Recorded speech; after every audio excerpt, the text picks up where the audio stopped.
Hello, I'd like to welcome everybody to this month's Employee Benefits Compliance webinar. I'm Dan Gowan with AssurexGlobal. I want to thank everyone for joining me here today. Today, the Benefit Comply team is going to discuss health savings accounts, certainly a real popular offering within the employee benefits space and constantly continues to generate a number of different questions. So we thought it would be a timely topic.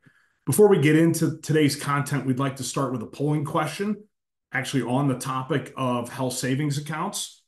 So our question is, if your company offers a health savings account today to your workforce, do you also provide or direct the employees to that specific HSA administrator or bank, or are you allowing them to select whichever financial institution they'd like to use on their own? So that's our question.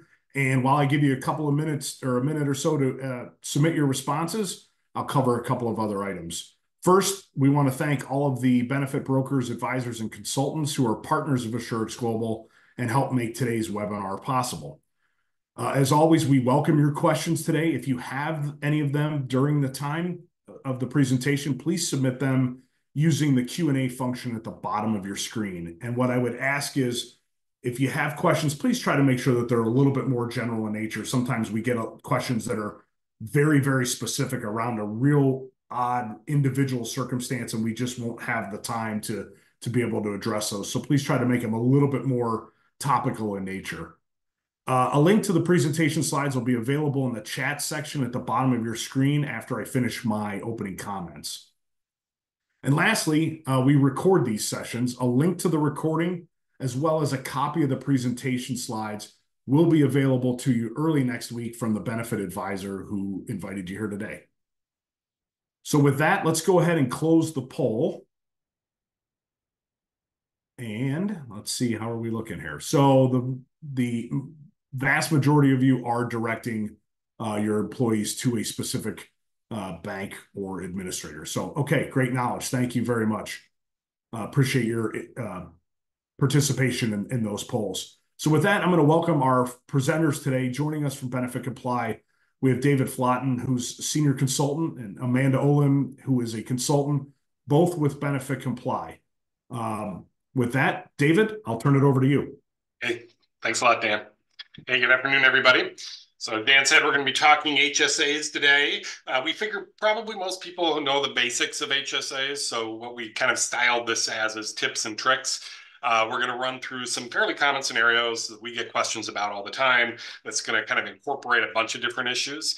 And so we'll kind of focus on not only how to resolve those issues, but hopefully when we're done, there'll be some practical advice and things you can do if you're not doing it already to try and help make your HSA administration as smooth as possible. We are going to do a quick refresher just to make sure everybody's on the same page and level set as to what an HSA is and how it works. And then we'll jump into our scenarios. I'll kind of be taking the lead here, but Amanda is going to be monitoring your questions, and we'll jump in periodically to either pose some of those questions or answer some of those questions, or adding comment to what I'm saying as we're going through here. So with that, why don't we just get started and just remind everybody, what is a health savings account and HSA? How does it work? And of course, we a lot of times talk about an HSA plan as this kind of unified thing, when in fact, it really is two different components, right? You have the qualified high deductible health plan, or the HDHP, as we abbreviate it. That's the insurance policy. It could be self-funded or fully insured. That provides coverage for the catastrophic type claims with larger deductible, depending on where you set it at. And there's some rules about what that looks like, and we're going to talk about that in just a second here. And then separately is the actual health savings account, the actual bank account itself. And unlike things like HRAs and FSAs, which are usually just bookkeeping entries somewhere, the health savings account is a real account in the employee's name. The money in there belongs to the employee. They can take it with them when they leave. It rolls over from year to year. So in many ways, it functions like in any other bank account, the big difference, of course, being that it's tax-free. The money goes in tax-free. If there's investment opportunities, the investments will grow tax-free. And as long as the employee uses the money on the back end to pay for qualified medical expenses, it will come out tax-free. So it's one of the very few tax vehicles where literally you can avoid paying any tax on the money ever. Most other vehicles, you end up paying tax somewhere along the line. It's just a matter of when. Here it is completely tax-free. Now, going with that, we have this concept of HSA eligibility, which is going to come up in several of our scenarios. And what we're referring to here by HSA eligibility is the employee's ability to make a contribution or receive a contribution from you, the employer, into that health savings account. And there are three conditions that have to be met in order for an employee to put money into that HSA. First of all, they have to be enrolled in a high deductible health plan. They have to be not enrolled in a non-high deductible health plan, or what we call disqualifying coverage. And then the third one doesn't come up very often, but they can't be claimed as another person's tax dependent. That can be relevant for your younger employees. It's possible, particularly if they're still in school, that they are being claimed as a tax dependent on their parents' tax return. Probably they're not eligible for your plan, but if they are, they wouldn't be allowed to put money in an HSA. So it's really the two first conditions that are really the focus of whether or not somebody can make a contribution into the HSA. So let's talk a little bit about what does that HDHP have to look like. And there's a couple of key pieces to it. First of all, there's a minimum deductible requirement, which does change from year to year and varies between single and family coverage. So I've got the 2024 and the 2025 numbers, since a lot of you are probably starting to plan for 2025, so you might as well know what it is. Not a lot of difference from this year to next year, just $50 at the self-only level. So in addition to minimum deductible, there's also a max out-of-pocket. Most people aren't getting anywhere close to that max out-of-pocket, but if you are putting in a very high limit plan, then there is a cap as to exactly how far up that max out-of-pocket can go. Then the other important feature here that's really kind of critical here is once you set the deductible, the plan cannot pay any medical expenses before that deductible has been satisfied. So there can be no co-pays, there can be no co-insurance. The only thing the plan can pay before that deductible is satisfied is preventive care. Okay, so and that's whether it doesn't matter whether it's built into the plan or if you say, well, we'll cover it on the side. That's not going to work. The employee has to be exposed to that minimum deductible amount and pay that amount before the plan can start paying anything. All right. The second criteria then is, okay, you've got to have this high deductible health plan coverage. You then can't have disqualifying coverage. That is, you can't be enrolled on some other plan that pays for medical expenses before that minimum deductible is met. So some common examples of disqualifying coverage: if you're enrolled in Medicare, that's disqualifying coverage. Not eligible, it's only if you actually enroll in Medicare that you're no longer HSA eligible. If you enroll in a general purpose flex spending account, as opposed to a limited purpose flex spending account, that's disqualifying coverage. Also, by the way, if your spouse enrolls in a general purpose flex spending account, that's disqualifying coverage because the employee can submit their claims through the spouse's FSA. So that doesn't work. A general purpose HRA, and specifically an HRA that pays first dollar is what's disqualifying here. You can do an HRA and an HSA in the same plan design, but you've got to put a deductible on that HRA that's at least equal to that minimum required deductible for the HDHP. Okay? So you just can't have a general purpose HRA that pays from the first dollar. Any other employer paid medical benefits, so if you've got a carve out fertility plan, for example, or a standalone telehealth plan, which we'll talk about more later, any other medical benefit that pays before the minimum deductible is also going to be disqualifying coverage. ICRAs, now it's okay if they're just paying premiums, but if they're paying anything other than premiums, they're going to be disqualifying. A lot of direct primary care arrangements are disqualifying coverage. If you are an employer who offers an on-site clinic, if it goes beyond like workplace first aid or preventive care, that's disqualifying. And then, like I said, telehealth, we actually have a whole scenario on this, so we'll come back to that one a little bit later. But again, telehealth can be disqualifying under the right circumstances.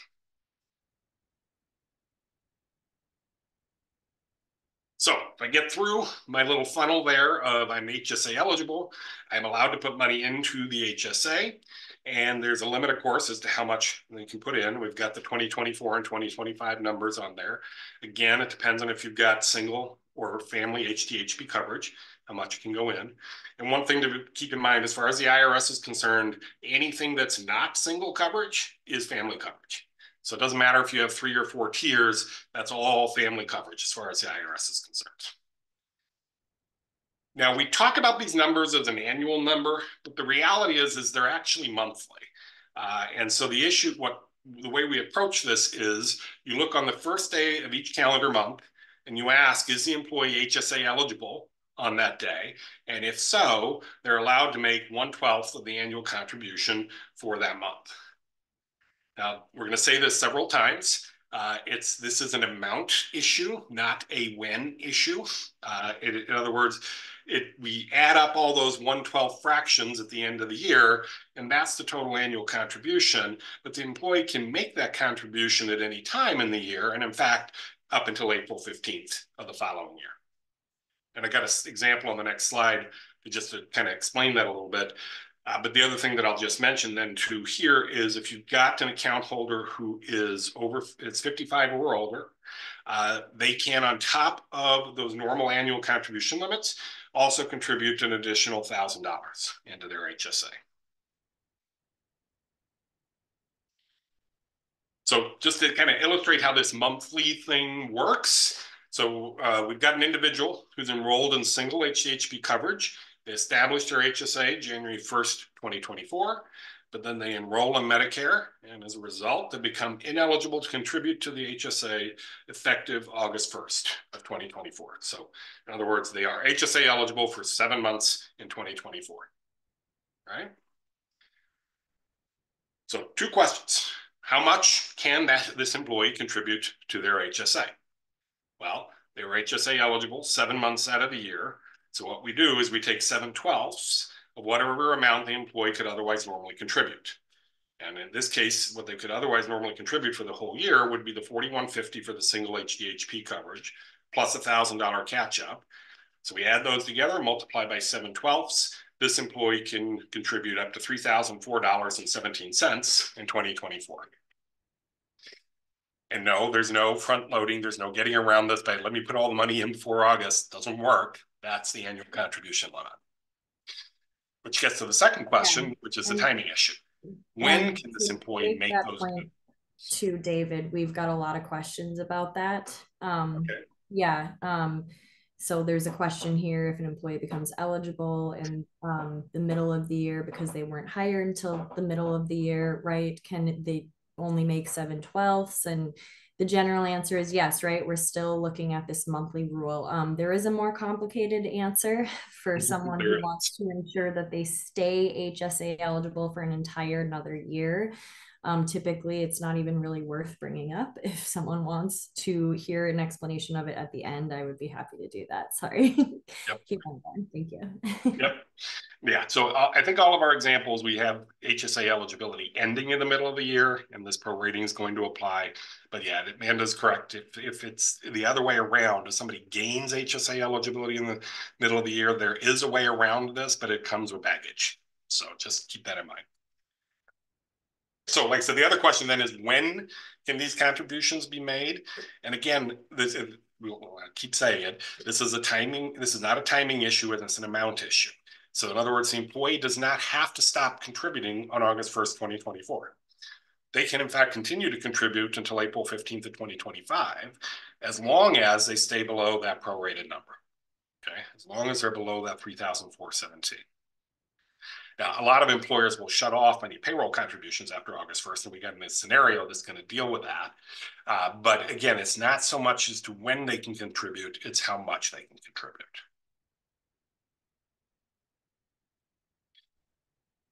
All right, David. Dan, we wanted to do another poll. Yeah, so I want to bring in a second polling question here for the group on the subject specifically of contributions. Thanks for going through that. We see when employers offer an HSA that there is a lot of prevalence of them making some sort of a contribution to the HSA on behalf of the employee. What we'd like to know is what funding method are you using? And if you obviously don't or contribute to an HSA, you could disregard the question, but there are certainly a number of different ways that employers can go about doing it. There's obviously pros and cons to each of them. Your advisor can talk to you more about that at a later date if you're unsure, but would love to kind of see what everybody's thinking. So we'll give this just a second or two to allow people a chance to answer how they're providing that employer contribution.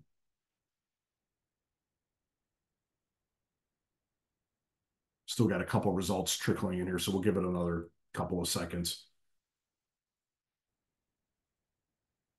Looks like pretty consistent across the top three, an annual sum, doing it either monthly or quarterly, or just doing it every single pay period, which is typically when the employee contribution is being made. All right, they look like they have started to slow down. So we'll go ahead and end the poll here and share the results with you really quick. There you can see, as it turned out, most are doing it on a per pay period basis, which kind of expected that to be the case. So again, thanks for your insights on that. David, back to you. Thank you. And I'll keep that in mind because we're going to talk in our scenarios about employers who do it lump sum and some of the problems that can cause. So, all right.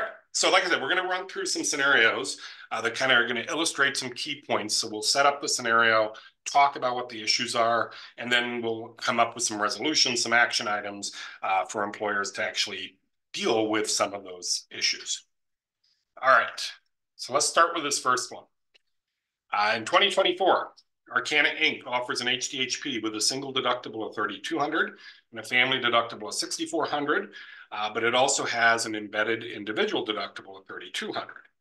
So for those of you, if you're not familiar with what's an embedded deductible, what happens is within the family deductible, which is $6,400 in this case, there is a separate deductible that applies to each family member, so that if one family member gets to $3,200, the plan will start to pay for that family member's expenses, even though the overall family has not reached the $6,400 yet. Okay? And it's only that family member who hits the $3,200 who gets their expenses paid. So for 2025, Arcana would prefer not to change the plan and just wants to leave it as is. And their broker unfortunately informs them the plan is not going to be qualified for 2025 if they leave it as it exists today. VP of HR kind of scratches their head and says, but the single deductible is way above $1,650 and the family is more than $3,300. Why is that a problem if we just leave it the way it is? Well, as you might imagine, it's that embedded deductible that's the problem, okay? If the plan has an embedded individual deductible within the family deductible, that embedded deductible has to be at least equal to the minimum family, okay? Because otherwise what happens, if that's not true, the plan may start to pay before that minimum family deductible is actually met. And we've got an example just to kind of illustrate what we're getting at here. So imagine we have Rex. He's got family coverage under the HDHP. His spouse, Mary, has a surgery with a total claim amount of $5,000. And the rest of the family has incurred no other claims. So with an embedded deductible, since Mary has reached the embedded deductible, if we go with the 2024 plan design, that means that Mary would pay $3,200, the embedded individual deductible, or the family would, and then the plan would pay the balance of $1,800. But what that means is the plan has started paying expenses for the family before the family has incurred $3,300 in expenses, which is the minimum family deductible for 2025. So there's the problem. That's why that embedded deductible has to at least equal that minimum family deductible in order for it to be compliant. This gets overlooked all the time. And so if you have one of these embedded deductibles, it's not enough to just look at the overall deductibles on single and family. You do also have to pay attention to what that embedded deductible within the family deductible, how much is that? So we got some action items. So what is Arcana going to have to do? The most obvious thing is they're going to have to raise the deductibles, bump the individual up to $3,300, the family to $6,600, and then the individual embedded deductible ends up matching the true individual deductible, and now it's compliant. And that would be the most common fix that people would do. Now, while that kind of this sort of, single deductible, family deductible is twice that, and the embedded individual deductible is equal to the true individual deductible. That's standard plan design, but it's not actually legally required. So, for example, the other thing Arcana could do, if the carrier will allow it, is they could leave the overall single and family deductibles at 32 and 64, and then just raise the embedded individual deductible to 3,300. So now the embedded and the true individual deductible won't match, which might be confusing, but that is legally compliant. But again, not all carriers or TPAs will let you do that, particularly on the fully insured side. Most of them will not. If you're self-funded, you probably have more flexibility. And of course, the other option is just get rid of the embedded deductible. That's the source of the problem here. You can just get rid of the embedded deductible and either leave the overall deductible at 32,6,400, or frankly, for that matter, if you're getting rid of the individual embedded deductible, you can bring down both of those deductibles all the way down to 1,650 and 3,300 if you want to. Okay? So again, it's the embedded deductible that's the issue in this case. All right. Any questions on that we should cover, Amanda? Not specifically on the example, but we have had some questions.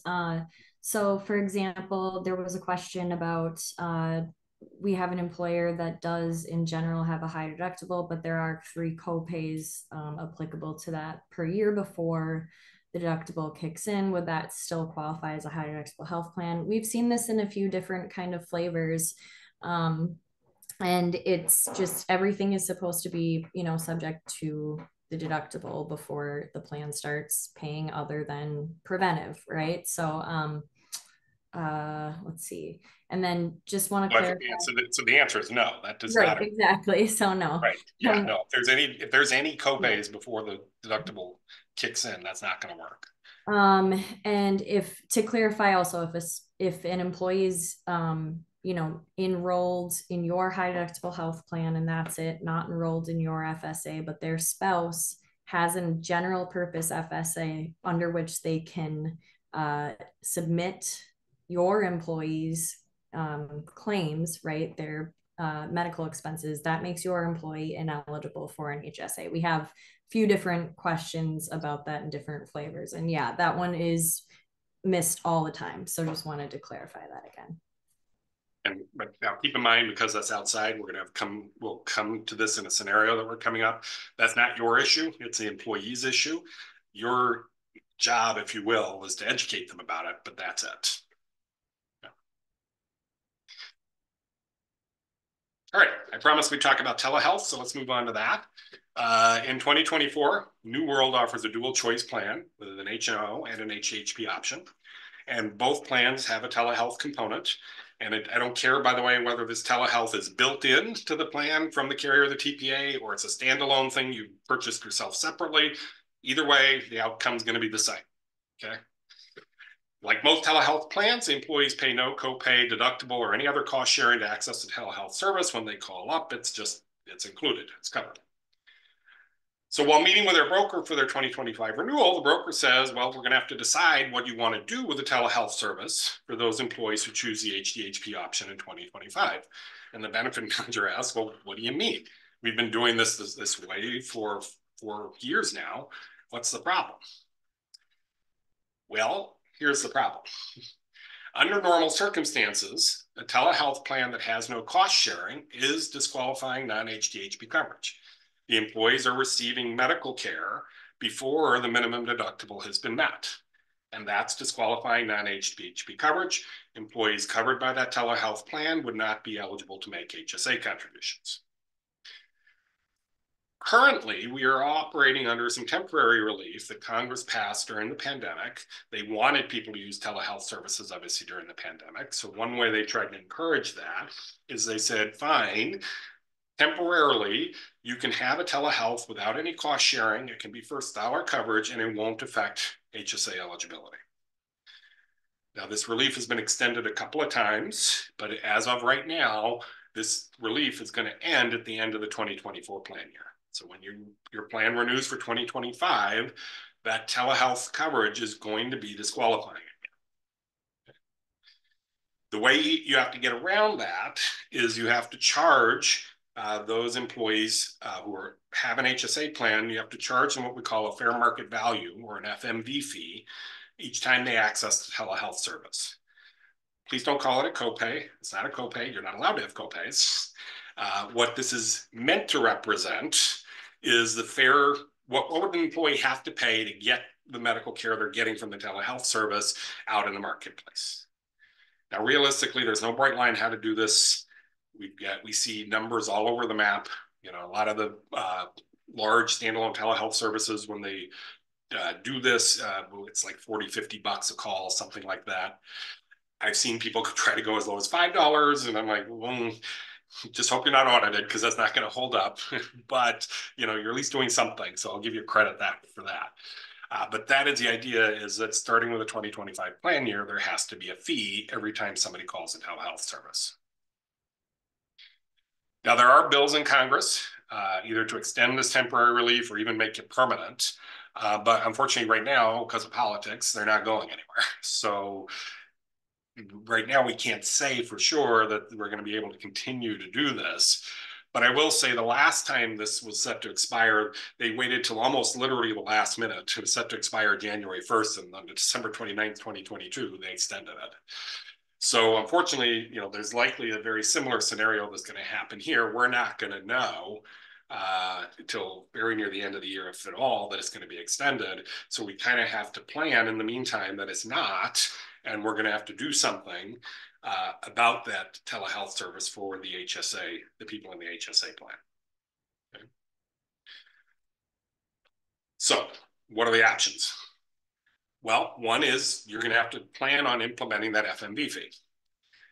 And again, you've got to figure out what is the amount going to be. Again, very often, if it's a standalone telehealth service, they'll have something, they'll have a number they've come up with. You'll have to think about how's that going to be collected.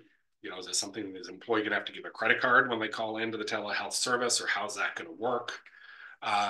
You are allowed to stop the fee once the employee has hit the minimum deductible. In other words, if they have at least $1,650 in medical expenses for next year, you could, in theory, stop the fee once they've done that.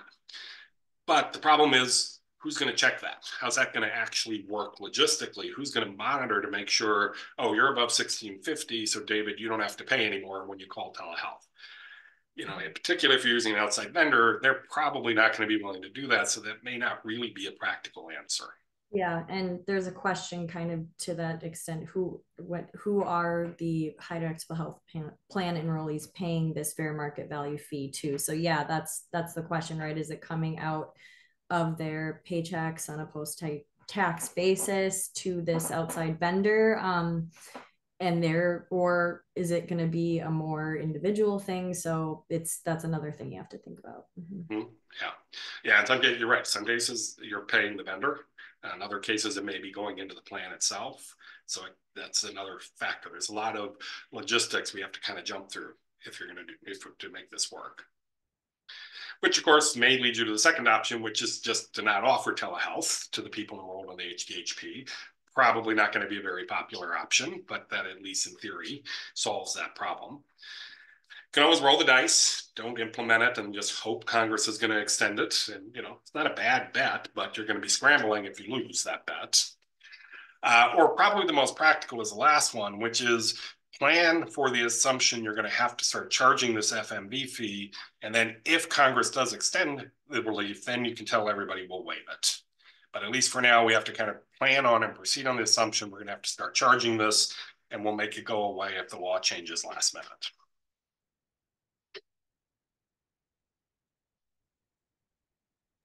All right, ready to move on? Or we do have a few questions here.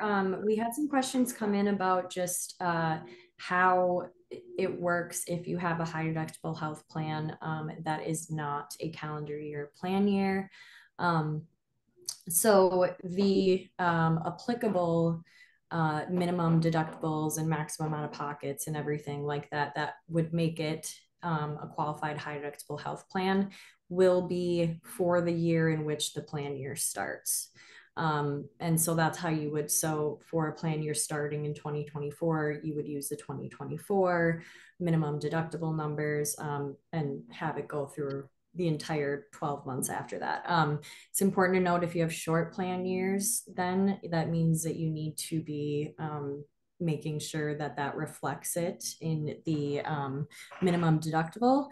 And also, please don't confuse this with when you are eligible to make contributions to an HSA, right? And how that works. That is still going to be based on the calendar year's numbers, okay? And whether or not you are HSA eligible as of the first day of that month. Okay, back to David. Great. All right, let's go for number 3 here. So in 2024, Jorge is enrolled in family HDHP coverage with his spouse, Imelda. June 2024, Imelda turns 65, drops off the group health plan, and enrolls in Medicare as of June 1. October, Jorge turns 65. He also drops off the plan and enrolls in Medicare at that point. So in September, Jorge comes to you and asks, say, I heard I have to stop contributing to my HSA 6 months before I enroll in Medicare. Is that true? Because I've been contributing this whole year. And was I supposed to stop contributing for Imelda once she enrolled in Medicare? And then he keeps going. Oh, by the way, I also want to make sure I can use my HSA funds to pay my medical expenses, right? Even after we enroll in Medicare. And can I use them to pay Medicare premiums then as well? This is a common issue. What happens when somebody becomes Medicare eligible? And not surprisingly, the HR person calls up the broker's account manager, who very well is probably calling us behind the scenes. But here's what's going to happen. So first of all, I kind of like this chart because I think it helps explain a fundamental issue. So in a lot of these cases, when we're talking about who is HSA eligible, who can have other coverage, how much can be contributed, all we care about is the HSA account holder. That is the employee.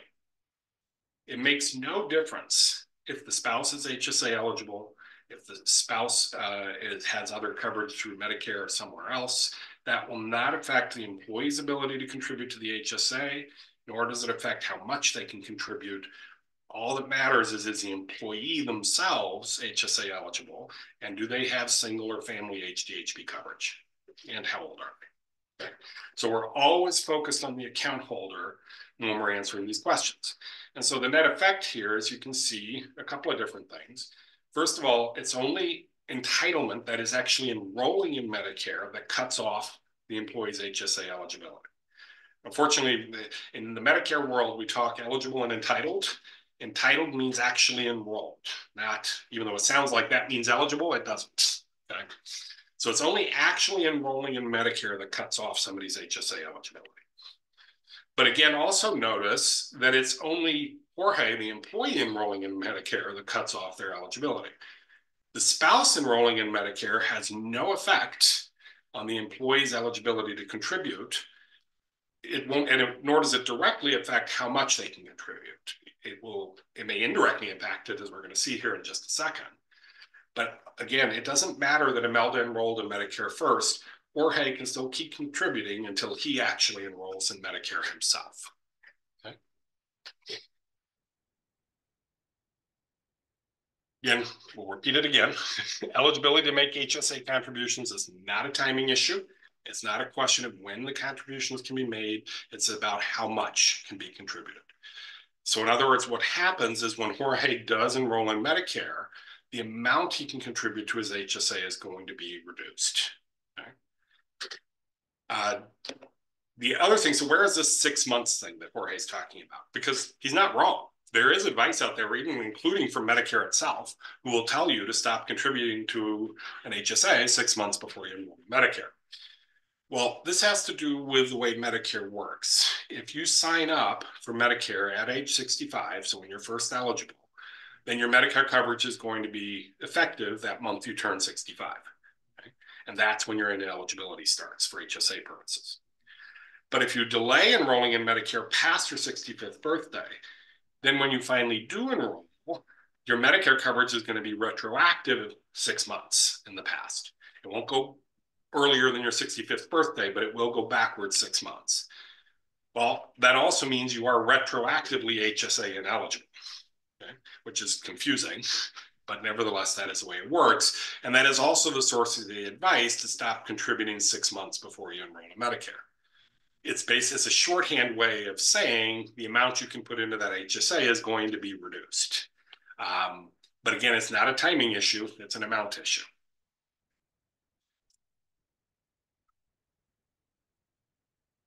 The other thing we'll say is HSA eligibility, whether because of Medicare or any other coverage, only affects your ability to contribute to the HSA. It does not affect your ability to use money that's already in there. So the short answer is yes, Jorge is going to be able to continue to use the money in the HSA account already to pay for any out-of-pocket medical expenses he may have after both Imelda and he enroll in Medicare. However, you generally cannot use HSA money to pay for insurance premiums. There are some exceptions. If we go down to the last one is the one we care about here. If your HSA account holder is 65 or older, they can use it to pay for insurance premiums, but not Medicare sub-premiums, okay? Which is probably the main thing that Jorge wants to use it for. But that's the one thing that's not allowed. Last important point here to fully answer this question, keep in mind that if you're age 55 or older, you've got that $1,000 catch-up contribution on top of your normal contribution. So you are entitled to make that. Now that is subject to the same prorating rule as we're going to see. It's $1,000 divided into 12 increments for the months you're HSA eligible. But the other thing that's important, so obviously in this case, both Jorge and Imelda are over age 55. So we know Jorge gets the catch-up. What about Imelda? Can Jorge put her catch-up into his HSA? And the answer is no. You cannot put your spouse's catch-up into your HSA. If your spouse wants to catch up, your spouse has to open their own HSA. Okay. All right. With all of that as prelude. And just a few more things as prelude. I just want to make a few clarifications. We had a question, don't they both have the option to stay on the employer's group health plan and just not go on Medicare as long as the employee is active? And in most cases, the answer to that question is going to be yes, because of the Medicare secondary payer rules, which essentially say if you have at least 20 employees, you're not going to be permitted to say you're not eligible for a plan because you are eligible for Medicare. So yes. And one other caveat to that, though, just watch out. There are some cases in which you will be automatically enrolled in Medicare. Yes. In particular, if you're drawing Social Security retirement benefits when you're 65, you will automatically be put in Part A and you have no way to avoid it. Mm-hmm. So presumably if Jorge's still working, he's not going to be drawing Social Security, but Imelda might. Maybe Imelda started drawing Social Security, in which case she would have been automatically enrolled in Medicare. But again, her Medicare coverage doesn't really affect anything other than her own ability to contribute. Exactly. Perfect. And then the other question I just want to clarify here, if someone is HSA ineligible, it means that they cannot have contributions made to that account. That means contributions originating from their own pay or from the employer cannot have contributions. Perfect. I usually like to say it, they cannot make or receive any contributions. Mm-hmm. It's not just them, it's you too. All right, so let's sort all this out for Jorge. So here's the upshot then. So Jorge had family HDHP coverage up until May of 2024 when both he and Imelda were on the HDHP. At that point, Imelda drops off, and so Jorge just had single HDHP coverage from June to September of 2024. And then once he enrolled in Medicare, he became HSA ineligible. And so we have to prorate Jorge's max contribution. And so to do that, we take the family contribution limit times 5/12. That's how long he had family HDHP coverage. We then take the single contribution limit times 4/12. That's the number of months he had single HDHP coverage. He then has his $1,000 catch-up, and he was HSA eligible a total of 9 months in the year. So he gets 9/12 of $1,000 there. And so we wind up with a total of $5591.67. And he can contribute that amount anytime up until April 15th of 2025, assuming you as the employer allow him to do that. But as long as he stays below that amount, it doesn't really matter when he contributes it. And as we said, he can continue to use his HSA funds to pay for his and Imelda's medical expenses, even after they enroll in Medicare, but he can't use it to pay for their Medicare sub-premiums. Okay? All right. So this next scenario is all about what is your responsibility as an employer? What is it you have to keep an eye on? What is it you have to monitor when you have employees in an HSA? And it's not much, it's limited, but there are things that you do have to do. So here's our setup. Kaleidoscope Inc. offers two plan options, PPO and an HDHP with an HSA. For employees who sign up for the HDHP, Kaleidoscope contributes $1,000 to the employee's HSA in a single lump sum payment at the start of the year. Kaleidoscope also offers both a general purpose and a limited purpose FSA. And just again, for those who may not be familiar with those terms, a general purpose FSA will reimburse any medical expense, what we call a 213D expense, whereas a limited purpose FSA typically is limited to dental and vision expenses only. There are other flavors of limited purpose FSAs, but this is the most common, dental and vision only. So for 2024, Tina signed up for single HDHP coverage and elected $125 per biweekly pay period. Denise signs up for family HDHP coverage and also enrolls in the general purpose FSA. He elects to contribute $50 per biweekly pay period to his HSA. Alex signs up for single HDHP coverage, elects to contribute $100 to their HSA, but unbeknownst to the employer, Alex is also enrolled in their spouse's employer's plan, which is not an HDHP. And then lastly, we have Francis, who at the start of the year enrolls in single HDHP coverage and elects to contribute $100 per biweekly pay period. And then in June, Francis gets married and tells her employer she's going to be dropping her coverage so she can enroll in her new spouse's plan as of July 1st. All right, so this is what we're getting at with this scenario. An employer is allowed to make tax-free contributions, and that can be both employer contributions as well as employee pre-tax contributions through the cafeteria plan, but only where it's reasonable for the employer to believe that the employee is entitled to the contribution at the time that contribution is made. In other words, you have to reasonably believe the employee is HSA eligible at the time that that contribution is going in. Now, there's a couple of things that then flow from that you have to keep track of. First of all, it means that you cannot allow more contributions through payroll that would exceed the employee's annual contribution limit. Taking into account whether they have single or family coverage in their age, you cannot allow the payroll contributions, both employer and employee, to go over that amount. Because if you think about it, it's not reasonable to believe that the employee can make more than the annual contribution limit. Now, you don't have to monitor those prorated limits, right? If the employee is only HSA eligible part of the year, you don't have to be going and calculating each and every individual, what is their contribution limit, and monitoring that. You can if you want to, but you don't have to. It's only the overall limit where you have to have some process in place to make sure that the contributions don't go over that. The other thing you have to pay attention to is if you know that the employee is enrolled in a non-HDHP plan that you offer, again, you know they're not HSA eligible. And so it's not reasonable to make HDHP contributions at that point. Now, you don't have to monitor what's going on outside of your workplace. You don't have to keep track of whether the employee is signing up for other coverage elsewhere that they shouldn't. But if they tell you they signed up for something they shouldn't have, now you got to do something about it. Okay. So you're monitoring the maximum amount that can go in for the year, and you're monitoring to make sure the employee is not enrolled in something that's not an HDHP that you offer. Before we move on to the outcomes, we just want to clarify, we had a question, what's the risk to an employer who would permit front loading, especially in light of, the fact that employees can lose eligibility midway through the year.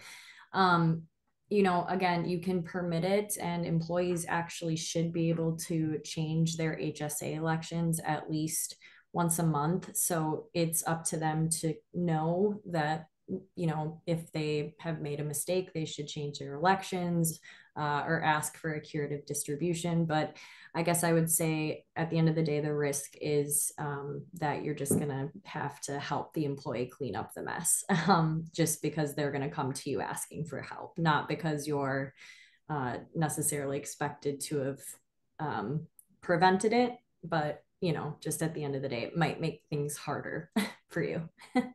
Agreed. Yep. And that ties directly into Dan's poll question, which is why, frankly, a lot of people do make employer contributions, at least on a per pay period basis, but also try to limit front loading, although you can't stop it, just educate people, is for that very reason. Francis, as we're going to see, is going to illustrate that problem. Okay. Well, let's start with Tina.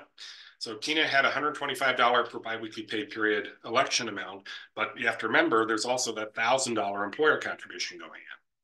So if you do the math, what that ends up working out is between Tina's contributions and the $1,000 that Kaleidoscope put in, the total there is $4,250. But the most, we're assuming Tina's under 55, the most Tina can put in is $4,150. So Kaleidoscope cannot allow that full $4,250 to go in. So one of two things has to happen. They either have to get Tina to reduce her biweekly election at the start of the year, or they do what she says, 125 per week, but once they reach 4,150, they've got to stop. All the rest of the contributions for the year can't happen. Okay, so some sort of stopping mechanism needs to be put in place that the contributions through payroll don't exceed that amount. Now, the issue with Dinesh, of course, is that the amount he put in is superficially fine, $50 a biweekly pay period. The problem is that he also enrolled in the general purpose FSA. And that is disqualifying non-HDHP coverage, which means that all of his HSA contributions, plus whatever Kaleidoscope put in, are invalid. They're what we call an excess contribution. So once Kaleidoscope saw that Dinesh had enrolled in the general purpose FSA, they should not have allowed any payroll contributions into the HSA at all. Now, ideally, the solution is you set up your enrollment system that you can't enroll in the general purpose FSA if you choose the HSA plan. And certainly for most employers with online enrollment platforms, that is what we see. They do try to prevent that, but frankly, things go wrong. And then sometimes the system doesn't work the way it's supposed to, and you wind up with an employee who does make in the general purpose FSA election as well as the HSA at the same time. Now, there is some guidance from the IRS called bona fide mistakes, which you might be able to use once you discover this problem to allow Dinesh to undo his FSA election back to the start of the year, so thereby restoring his HSA eligibility. Depending on when you discover this and how many claims Dinesh has submitted by the time you discover this, there may be some money that needs to be paid back to either the employer or to Dinesh, but it is possible potentially to undo the FSA election to fix this. But if that's not possible, and money has already gone into the HSA, as I said, those are excess contributions. And Dinesh has to get that out as an excess contribution withdrawal, which is a special type of withdrawal. He shouldn't just go pull the money out. He's got to work with the trustee so that they mark it correctly on their tax forms and pull the money back out. And if he doesn't do that, by the way, and I didn't put this on the slide, in this case, because the employer knew he was not HSA eligible, if he does not pull that money out and verify to you that he has, you have to report those contributions as taxable income on his W-2. Okay. So in this case, keep that in mind, because in this case, this one was the employer's, I don't know if I want to say fault, but at least the employer's responsibility because they could see he was not HSA eligible. So they do have a role in fixing the problem. But if we compare that to Alex, now Alex has the same issue. By enrolling in their spouse's non-HDHP, Alex just disqualified themselves from making any contributions. The difference here is because that disqualifying coverage is outside the confines of the employer, that's not the employer's responsibility. They had no way of knowing that the contributions they were making weren't valid. In other words, it was reasonable for them to believe at the time the contributions were made that they were entitled to make those. So what happens once we discover the problem? Well, first of all, like the Kaleidoscope doesn't have to worry about the money that's gone in already. That's Alex's problem. Alex needs to do an excess contribution withdrawal or they're going to owe income and excise taxes on that amount. And they're going to owe income taxes no matter what. The excess contribution withdrawal just gets rid of the excise tax. But once Kaleidoscope knows Alex has this other outside coverage, now they have to stop any further HSA contributions. Okay. Finally, let's look at Francis. Now, at the start of the year, Francis looks fine. $100 per biweekly pay period, plus the $1,000 employer catch-up is $3,600. That's well below the $4,150. No problem. The issue comes in July when Alex drops off the HDHP and she stops being HSA eligible. Well, that prorates her maximum contribution. And she was only HSA eligible half the year, so her max contribution is half of $4,150 or $2,075. The problem is when we add up all of her biweekly contributions plus the $1,000 that Kaleidoscope has put in already, we're above that prorated limit. Now, again, in this case, this is Francis's problem because Kaleidoscope had no way to know at the start of the year that those contributions were not going to be invalid. They were going to exceed the prorated limit. So again, Francis has to make an excess contribution withdrawal. The employer needs to stop all future HSA contributions once they know Francis is no longer eligible. But in this case, because there was no reason to question the contributions when they were made, this is the employee's issue to fix, not the employer's.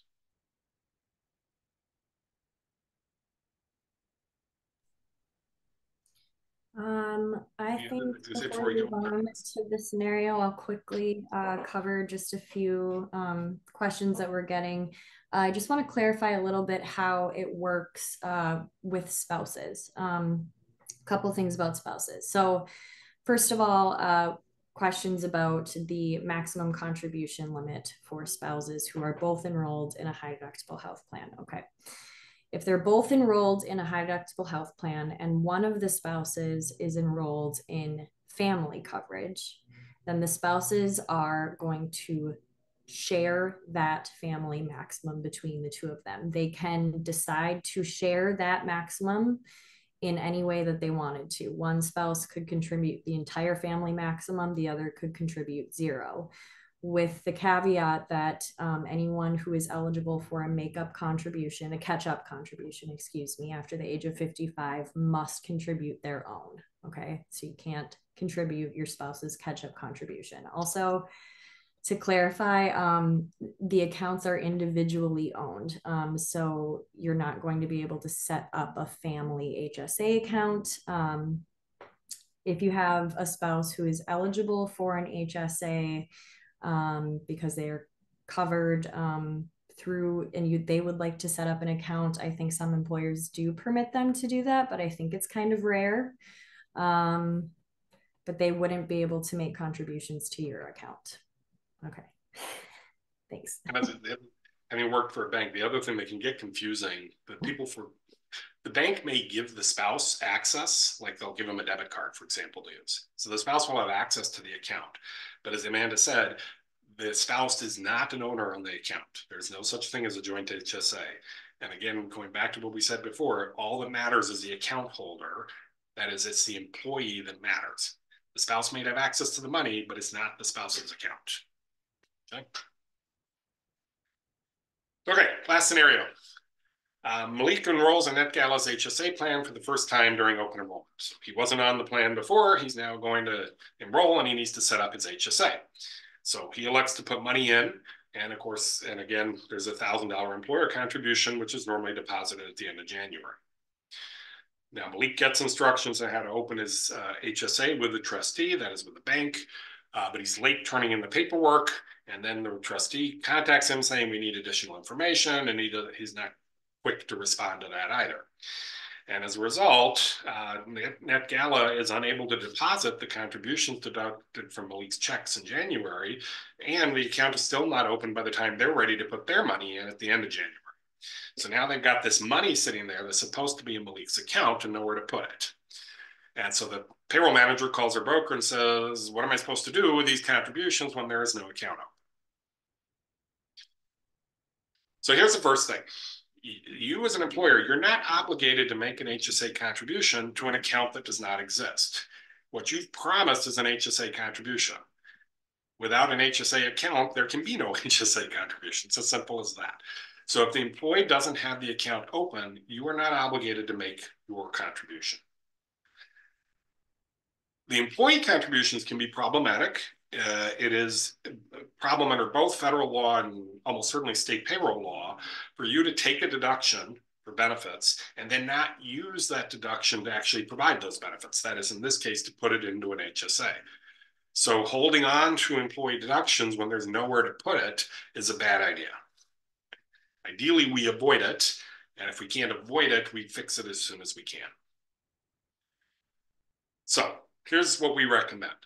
First of all, ideally what you do is put in your benefit enrollment guide, your open enrollment materials, wherever you communicate HSA contributions, you say right in there, if your HSA is not open by the time we're ready to make our contribution, that contribution is forfeited.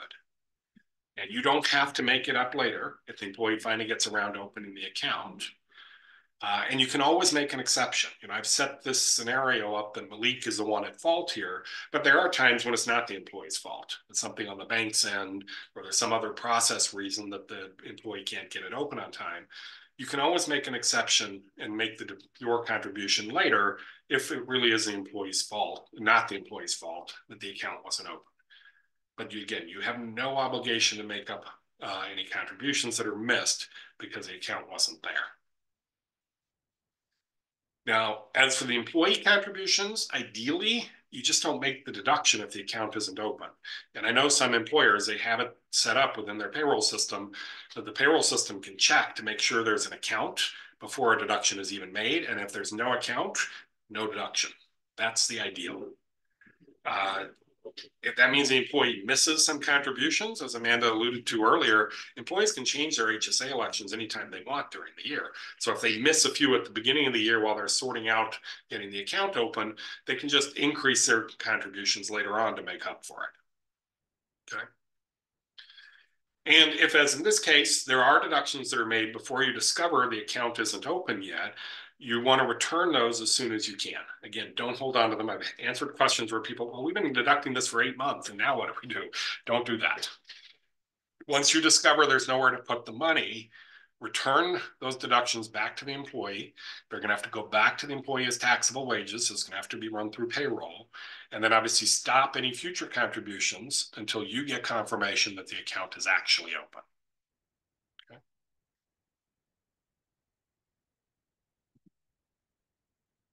Okay, we have time for maybe a couple more questions, Amanda.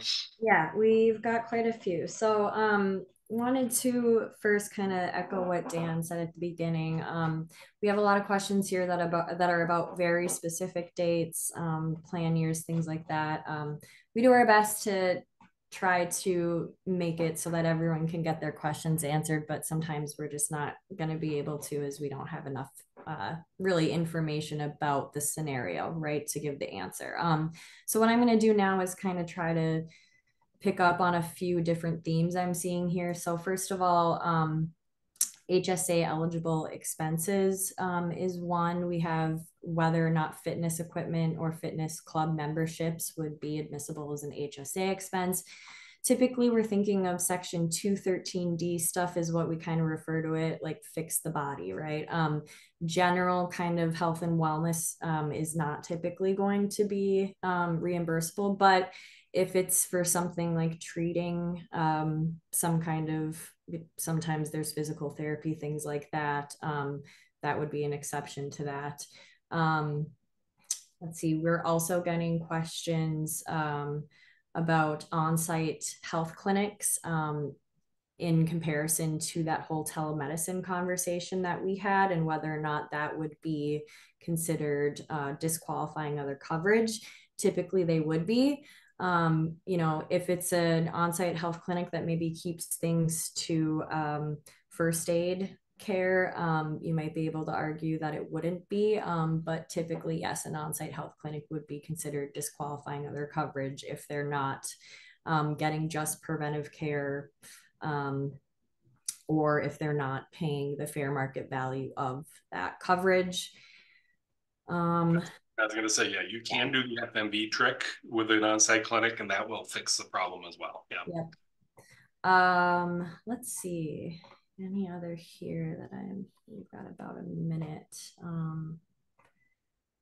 How is fair market value calculated? We kind of went over this a little bit at the beginning. This is where David brought up that example of, is $5 really what that service would have cost you if you had gone to the doctor to try to receive it? Probably not. Sometimes we see $40, $50. Like David said, you don't want to call it a copay because now you're just kind of admitting that it's just, this is what it is and it's before the deductible. We don't have copays, okay? We want to pay the fair market value for the services. You know, one thing you can sometimes look at, it's suggested, is, you know, there's various minute clinics and urgent cares out there. You can kind of use them as a benchmark because that's sort of what's going on with the telehealth. Yeah. So that could be a good way to kind of get a sense of what might be a fair market value. Want to clarify also again that the HSA is an employee owned account. It is, when we say that you are not eligible, we mean contributions. We don't mean reimbursements. And then also when we say you're not eligible, that what we're talking about is the potential for it to impact your maximum contribution for that year. It is an amount issue, not a timing issue. Like we've said, if you take anything away, maybe have it be that one. Any other questions you want to address there?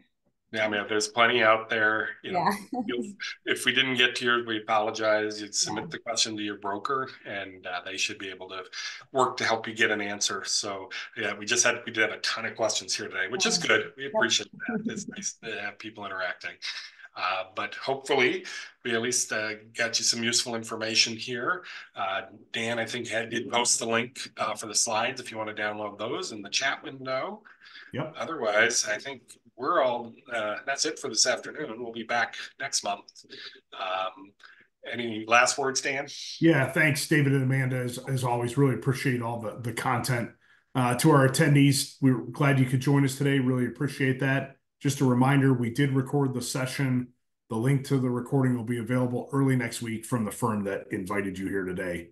And we also publish the results of those polling questions that we ask you and provide some commentary and perspectives in something we call market check surveys that'll also be available next week from your benefit advisor. Again, thanks to everybody, all the partners of Assurex for making today's webinar possible, as well as to Benefit Comply. And with that, that concludes our time together.